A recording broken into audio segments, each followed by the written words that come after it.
So it's one of those misconceptions that everybody needs to have surgery, because there's a saying that if you have a hammer, everything looks like a nail. So you want to go with your hammer and start banging each and every nail that you see. But if you ask me, honestly, around 80 to 85% of most problems are treated with very good physical therapy. A lot of lifestyle changes which we plan to do not really get executed in the long run. Try and make these 5 changes. 1, read for at least 15 minutes daily. 2, try and do about 15 minutes of yoga, meditation, some form of exercise as a lifestyle change. Take 15 minutes to plan your day. So try and get this 1 hour of me time to yourself sometime during the daytime, so that you can really try and ensure that your lifestyle is a lot more better, and then you're able to have an excellent and uninhibited and a very good quality of life in days to come. Hello and welcome to Pune Times Mirror. Joining us today is a renowned orthopedic surgeon, Mr. Sachin Tapasvi. Being a part of Pune Times Mirror Advisory Committee, he has some big plans for Pune. Let's speak to him and know what are his thoughts on Pune and the healthcare in Pune. Hello and welcome, sir. Thank you and nice to meet you. Nice to meet you, sir. So what does it mean for you to be a part of Pune Times Mirror and Civic Mirror? Yeah, so I think it's a great honor and a great privilege that I can be a part of this advisory board. A tabloid, a newspaper that I always admired, something that I read every single day as I was growing up, and to be featured as one of the board members on the advisory committee, I think is a huge honor. So thank you very much for that. What are your big plans for Pune? What are my big plans? So I think you have to plan big, you have to dream big, because then only can you achieve your goals.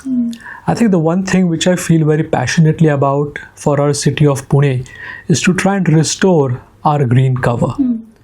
As we see, Pune has become the go-to city in India for several reasons.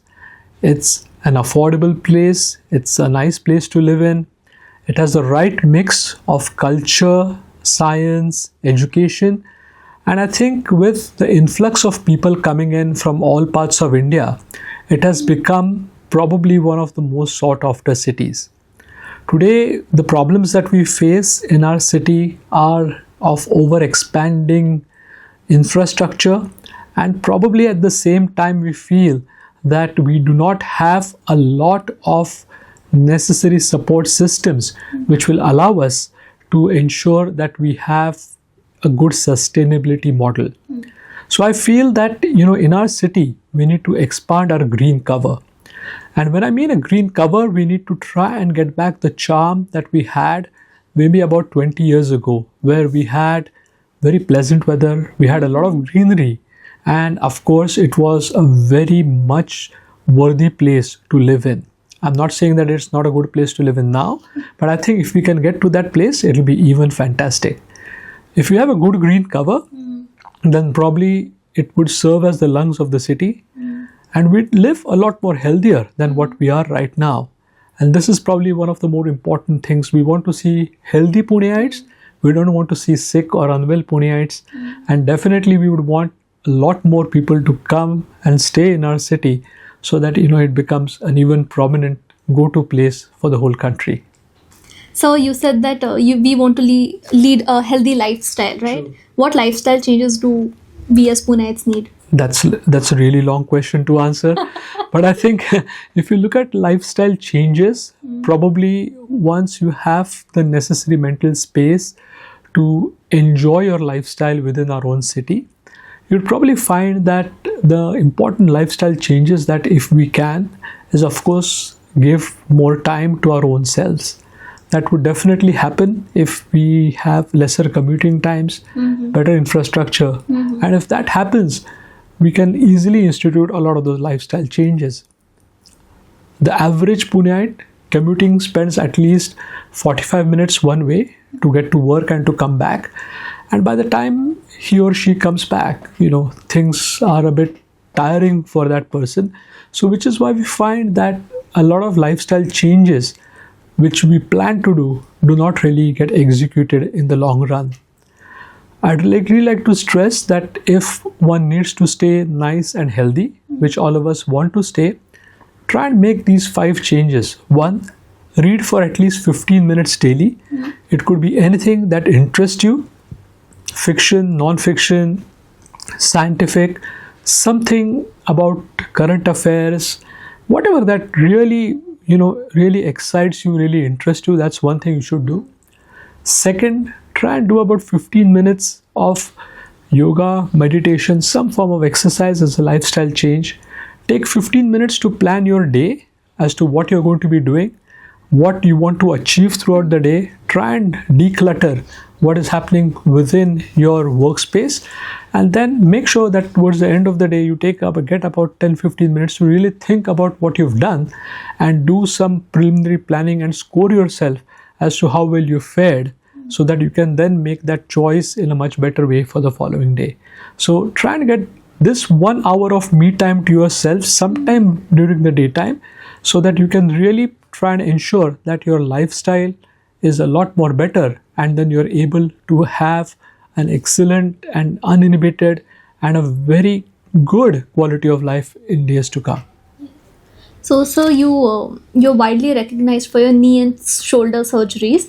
What made you specialize in them, and how have you seen this field evolve over the years? So I think one of the major lacunae that I felt when I was training in Australia after I finished my post-graduation was the lack of sports facilities or sports injury treatment facilities in India. That was a time when almost every single sports person for any form of injury would, make a dash to the airport and either park themselves in North America or in the Europe or in Australia to get their injury sorted out.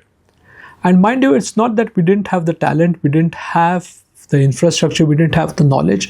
It was basically a question of applying everything and making sure that we as a country are second to none. Which is why I felt that this was probably the most important, underrated, underutilized aspect of orthopedic surgery, at that time, which is when I decided that, okay, I want to be a knee specialist. I want to do a lot of sports injuries.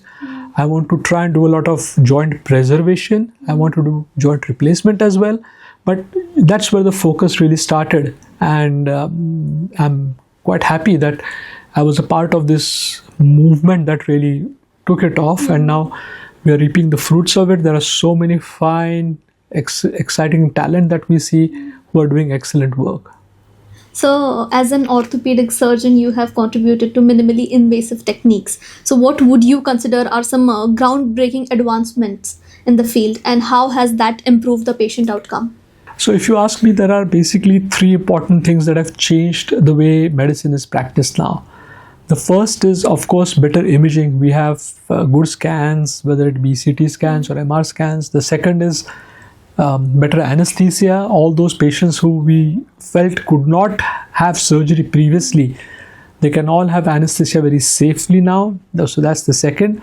And the third and most important aspect is the ability for us to look inside a joint, to look inside a body part, doing minimally invasive work. The main aspect of this minimally invasive work is that, there is less damage to the normal organs. And if I can talk about my specialty, which is predominantly knee surgery, now with the help of 2 or 3 puncture holes, I'm able to almost completely reconstruct the entire knee joint, whether it be ligaments, whether it is cartilage, whether it is meniscus, or so many other things. And with these minimally invasive procedures, we are not only allowing patients to get better, but now when we actually discuss with our patients as to what should be the return to sport. Can they return back to the same level of sport? So that's where the benchmark has changed now. The benchmark is now not will I be able to walk again or will I be able to bend my knee again. It is about will I be able to play soccer at the same level? Yes. Will I be able to go and play badminton at the same level? That's what we're interested in. Oh. So you have to personalize your treatment plan for each patient, right? So how do you keep that balance between surgical interventions and conservative treatment options? How is the decision-making process? So definitely non-surgical treatment forms a big chunk of our practice. Surgery is probably required for maybe 15-20% of all people. And the reason why I say that is that surgical treatment is reserved for those who fail non-surgical treatment. So it's one of those misconceptions that everybody needs to have surgery, because there's a saying that if you have a hammer, everything looks like a nail. So you want to go with your hammer and start banging each and every nail that you see. But if you ask me, honestly, around 80 to 85% of most problems are treated with very good physical therapy, with very good rehabilitation. And we have now excellent tools to try and understand, to try and see which are the areas that require a lot of focus. And we can actually map out muscles, we can map out joint movement, and knowing all of these, we are able to try, we can get them back to being normal as soon as possible. Okay. So with the rising cases in sports injuries and degenerative joint conditions, what challenges are you facing and how can they be addressed?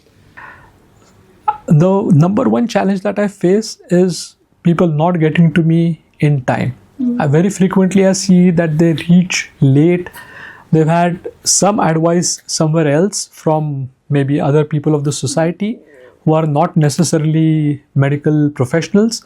And if you lose the plot, if you're not there within the golden time zone, that's where I feel that we lose the plot, and that's my biggest challenge, if you ask me. Oh, there is a very famous question, I would say a very popular question among the audience, which is that in the post-surgery care, or normally if anybody has a joint pain or anything, a lot of people believe that trotter soup, like paya soup, is really essential or helpful, as an ailment. What do you think? That's a great question. So when you're rehabbing or when you're recovering from any surgical treatment, what is the thing that you really require? You require good hydration and you require good nutrition, in addition to your medication, in addition to your physical therapy. So when you look at nutrition per se, the 2 or 3 most important aspects which need to be considered are: 1, protein intake; 2nd, because protein is going to be the building block of your muscle and for regeneration of your cells; and the second are the micronutrients that support it, things like vitamin C, magnesium, selenium. All of these are going to support your cell building. In that aspect, if you ask me, protein, what are the rich sources of protein? You'd get very good protein from paya soup.